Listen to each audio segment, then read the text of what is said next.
let's jump to buildings starting on our left side. We're gonna make a big circle, so I'm gonna follow things on the left, and then when we make our turn, we'll hit things on the other side. So, we're looking at this first building. That's two terracotta buildings and a glass building in the center. This is the London House Hotel. The first chunk of it is the London Guarantee and Accident Building. That was a maritime insurance firm, and that really cements this whole Chicago story, is the story of the river thing that you're gonna get today. But we go over to that creamy ivory tower. That's Mather Tower. Its big claim to fame is that that was the tallest building in Chicago. It was a whopping 3 days. It was 1927, and that is how fast we were building and growing, that is how long it lasted. Now, going a little bit more architecture heavy, this next section of the river is definitely a fashion show. You have a lot of what we call postmodern buildings. So buildings that are really decorated, whether it's the marble and the pinstripes, or whether it's the plaid, or the buildings, if you almost imagine them like fancy dresses, that's what I want you to follow. So we're jumping up to this gray plaid building with the metal details in the window on our left side. That is the Leo Burnett building. The Leo Burnett building's big claim to fame is the advertising firm inside. They work on all sorts of campaigns you probably know, like Snap, Crackle, Pop, Rice Krispie, Allstate, you're in good hands, the Jolly Green Giant, Tony the Tiger, and that is, again, this gray building we're right up on right now. Absolutely beautiful. Postmodernism is the name of this style firm. We have interesting buildings with geometric details and like fun little rippled windows and things. Now, let's see what else. If y'all are a fan of the show Mad Men, the main character of Mad Men is based off of a man who worked in this building for many, many, many years. You jump up to its neighbor, Parthenon on a Stick, 77 West Wacker, which looks like it has a sleek, modernized version of the Parthenon on the top.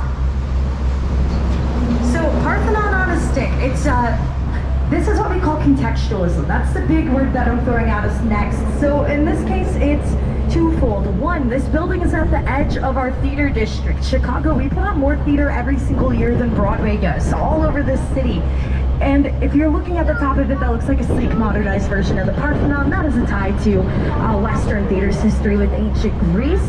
And then I want you to notice for this building and its neighbor that the glass, instead of being a flat mirrored finish, is rippling. So we build buildings with rippling glass when we're on the water. That's what we're doing. We're reflecting the surface of the river. Alright y'all, so what contextualism does is it gives you an interesting way of building neighborhoods. It allows you to build in a way where you're not destroying history and things, you're honoring the context around you, and that's, you're taking from the context, you're letting it influence your design. That's the idea behind it. Also, y'all are going to notice the Chicago River is very friendly today. Lots of people are going to wave back and forth. It's one of my favorite things about being on here. Alright, we're going to jump to a bridge in front of us. Not the one that we're going under right now, but directly in front of us is the Wells Street Bridge. It's 2 layers. And this is special because Chicago, now our name comes from a Potawatomi word, and I promise it ties back to this bridge and stuff in a second, but our name comes from a Potawatomi word, Chautauqua. It means stinking onion. Now that stinking onion was a swamp plant that grew in abundance around here. In this next section of the Riverwalk, you can see what that swamp and marsh looks like that Chicago is built on. Now tying this back to the train, and the bridge, this top level of the bridge is for our train, which we call the L. It's the elevated track because, well, it's really expensive to build underground and build subway stops, parking garages, and foundations for skyscrapers and things when we're built on marsh and swamp like we are, because this means we don't hit solid bedrock till about 90 to 110 feet into the ground, versus New York City, famous for their subway, they hit it at about 20 feet. So it all just ties all this stuff together. Alright, I hope you all are taking photos and things today, because you're going to get some incredible views. After this bridge, we are hitting our first turn of this tour. We're turning around at what we call the confluence. It's where the three branches rather, of the Chicago River meet. We are on the main branch, and then we have a north and a south branch. As we spin, you get all these incredible big skyscrapers, and all these beautiful, like the one that's a glass, it looks like a number 2 pencil standing up on its tip. That's 150 North Riverside. It's from 2017. These are from pretty much 2017 onwards. It's some of our newest construction we have going right now. And there's also new art and things installed. As we're spinning here on our right side, there's a red swirl by an architect named Calatrava. He's really famous in the architecture world, but also in the art world. He's a sculptor. And so this, it's casually called the Phoenix in Chicago. I actually believe it has another name formally, but it's taken on a meaning of representing the city of Oh my goodness, folks, I keep choking on my hair this morning. I'm so sorry. So it is reflecting Chicago. We're like a phoenix. We rose from our ashes after the Great Chicago Fire. You see that reflected in that artwork. We'll get a little bit to that later on, but for now, on our right side, this is Chicago's backyard, is what this chunk of the Riverwalk is. So every section of the Riverwalk between bridges, they all have themes. They're called rooms, and you'll notice there's lots of art, all sorts of cool things going on. And so this is just supposed to be a place where you can congregate, relax. The building behind it is a movie star, the first one on our tour. The new main building, the movie we're thinking of is Ferris Bueller's Day Off. That's where Ferris's dad worked. And we'll see a couple other movie stars while we're on this tour.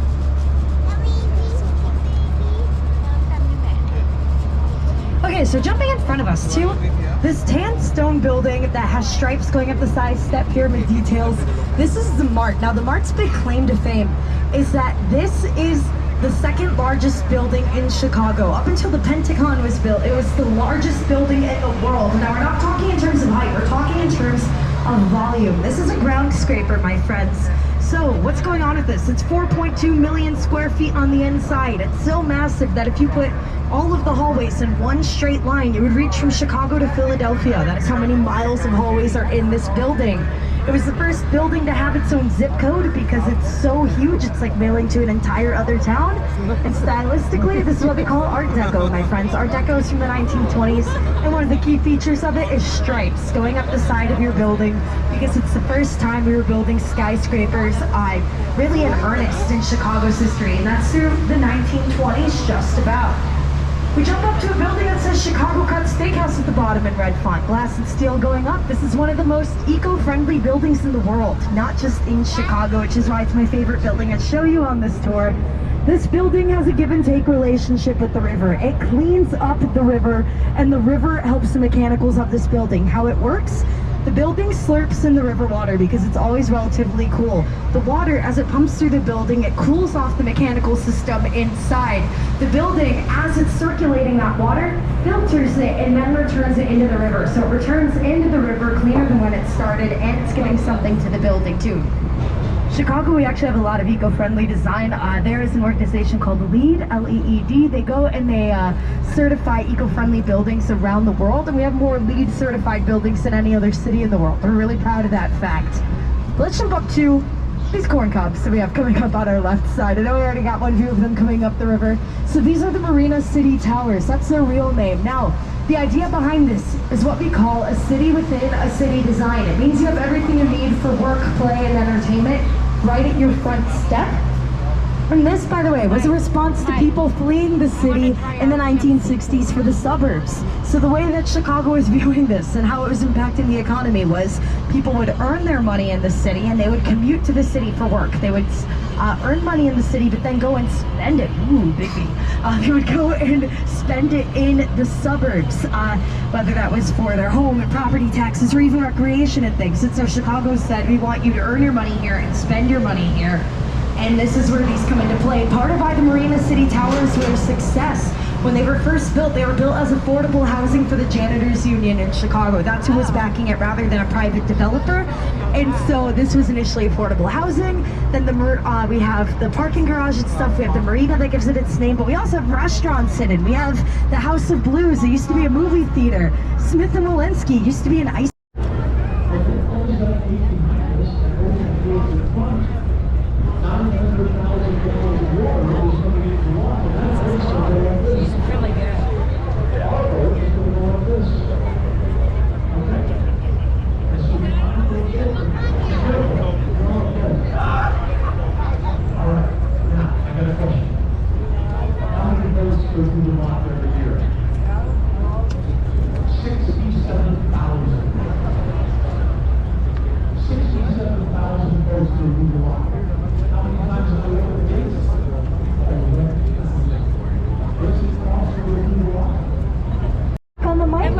Commentary through here, go back through the lock once more, and then towards off after that. And for now, we're looking towards Navy Pier first. Navy Pier is towards our north, and for anybody who's maybe not from Chicago or not aware of it, Navy Pier is the entirety of this structure going out from the coastline all the way out to the end where there's like a pavilion with flags and things. So this has had a lot of different uses over the years. Navy Pier is actually over 100 years old, but clearly it wasn't always a hotel with a Ferris wheel and all of this. Navy Pier, when it was first made, was actually a municipal pier. We were supposed to have 5 municipal piers in Chicago that were all like this because of all that boat trade and traffic that we talked about earlier, right? But here's the thing. Technology started to change. One, boats start getting too big for the Chicago River. The boats go from being boats to being, well, ships and really massive shipping barges and things, right? And so our river is really little. So it's no longer the best for that bi-coastal access depending on the size of that vessel. But then we also get railroads. It's the next thing that hits in Chicago. And then we get semi-trucks as our most current iteration of how we do our shipping and things. And so municipal pier, which is what this was, only lasted as such for maybe 10 years or so. And so this then becomes Navy Pier by the time we hit the World Wars. So, the First and Second World War, we trained our Navy here. It's why it gets its name. And why we trained our Navy here is because, well, this is a really massive body of water. It is massive, like pretty much an inland sea. At its broadest point, Lake Michigan is over 300 miles across, and it's over 900 feet deep at its deepest point. So this is a huge body of water. Instead of being saltwater, though, it's freshwater, right? And so then we trained our Navy here, it gets its name that way. Then this becomes UIC, University of Illinois Chicago, but not its like 4-year branch that we know today that's on our near west side of our city. When this was here, it was actually a 2-year school. And at either end of the pier, you had a boys' gym and a girls' gym, because that's how they did it in the 60s, separated out that way. And one of the old gyms is this pavilion at the end now, which has been converted to a convention center. My favorite thing that happens at this convention center, auditions for NBC's The Voice happen here every year for the Chicagoland auditions. Between 10 to 20,000 people a day will go to those auditions, and anywhere from 50 to 80,000 people over the course of that week that they do that. And that's usually just about in February or March, the springtime of most years. And so today what we have going on all of Navy Pier, we have the restaurants here, we have a Build-A-Bear here, we have the more carnival-like section, we have the Chicago Shakespeare Theater, all sorts of things that are happening. We use Navy Pier all year round, by the way, in Chicago. This is not just a summertime attraction for us. We have winter festivals here. We do things outdoors. There's a lot going on, and the best part is it's time that he couldn't get public funding for it. Because for the World's Fair, they had public money that was available to fund attractions and construction and infrastructure and all of that. And when he appealed to the city of Chicago to say, hey, let me give you your signature attraction, they said, absolutely not. That thing looks like a death trap, but we'll tell you what, if you can get private funding for it, you can build it. And he managed to secure private funding. But then people were terrified of the first Ferris wheel because it was way bigger than this one, y'all. This one is 2/3 of the height. The first one was 300. All right. You can see our 5th tallest skyscraper from here, 1,127 feet tall. It's the John Hancock Building. It's got the black X's on the outside, thicker on the bottom, thinner on the top. If you want to go into a skyscraper, that is one of my recommendations for you, because there's all sorts of stuff inside. If you want to go to a really cool observatory, get a good view of Chicago, 360 Chicago is up there, and it's what it sounds like. You get a 360-degree view of the city. And while you're up there, you could go to the tilt, which is a giant window. You lean up against it and they tilt you out over the edge of the building. It's a nice little adrenaline rush or a cool different view for a lot of people. See where you, if you're terrified of it, if you want to do it, it's fun, go up there. But otherwise, if you maybe don't want just a view, you want a little something else, you could go to the Signature Lounge. It is a very, very fancy bar that's up towards the top of that building. The Signature Lounge has a secret, by the way. It's supposed to have the most beautiful view of Chicago, and it's from the women's restroom. So it's like one of those common concerns.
running out of supplies, right?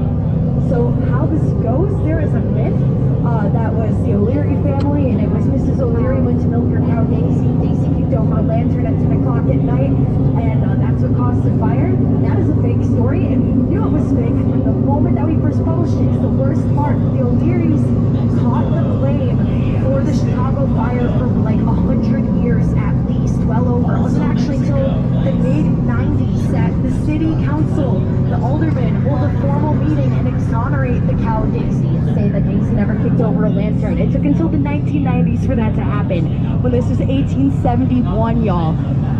On one hand, it's humorous. On the other hand, this drove the O'Learys almost out of Chicago. So here's the thing, Mrs. O'Leary, her son ends up becoming one of the most notorious mobsters in Chicago's history, like right up there with Al Capone, because he couldn't get any legitimate job or career pathway because everybody was like, your family did this, you started the fire, blah, blah, blah. Even though the reporter who wrote the story admitted that he made the story up a couple of weeks after he published it. Because of our history of being, well, a river city, well and truly. Our style of bridge is special to our city. It's called trunnion bascule, and it was really perfected for Chicago, even though you see it in other places in the world. But in other places in the world, instead of calling it trunnion bascule, they tend to call this Chicago style. So how this works, you'll see that there are two like tan towers. Those are what we call bridge houses. So you can operate things from in there, at least in the olden days. You know, one of the best job you could have in the city was being a bridge house operator, sitting there for hours, reading a book, and just opening and closing the bridge as needed. But these days, these are all run by computer. We still do open our bridges because we have sailboats that go in and out. And so in May and in October, usually, that is our season for opening our bridges up. But so you have the two bridge houses, and then underneath in between, there's this massive hidden weight. And you have this on either side, by the way. I'm just demonstrating on the one side. You have a massive hidden weight back there. You can just barely see it. And that big hidden weight pulls down its end of the bridge. It's precisely balanced where it drops and it lifts its half of the bridge like a seesaw or a teeter-totter, which, by the way, that's what bascule means. And so it just talks about how these bridges open and close. We have another movie star on our tour, by the way. We have Wacker Drive right here. It's pretty notorious. My friends who know Wacker Drive, you tend to either have a really strong opinion about it. If you don't know it, you don't tend to know much about it. But all right, so how it goes is this. Wacker Drive, if you know how to navigate it, is the fastest way around the city of Chicago. You can make it in and out of downtown super, super quickly, 10 minutes or less. But